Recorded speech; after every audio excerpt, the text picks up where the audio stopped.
എന്റെ അമ്മോ ഒട്ടുക്കത്ത Q. രാജാവിനെന്ത് Q? വഴിയൊരുക്കടാ.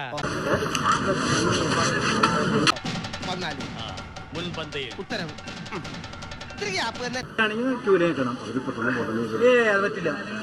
പോയി ക്യൂവിന്റെ അവസാനം നിൽക്ക്. നടക്കൂല. ജനാധിപത്യ രീതിയിൽ വോട്ട് ചെയ്യാനാണെങ്കിൽ മര്യാദക്ക് ക്യൂവിൽ നിൽക്കണം. വാശി എന്റെ ഒരു വീക്ക്നെസ് ആണ്. അറിയാനിട്ടല്ല വന്നത്. നീ കൊള്ളാമല്ലോടി പെണ്ണെ. അതറിഞ്ഞിട്ട് തന്നെയാണ് വന്നത്. ഇവളെന്താ ഒരുമാതിരി വാവെടുത്ത പശുവിനെ പോലെ പറഞ്ഞതല്ലേ അച്ഛനോട്.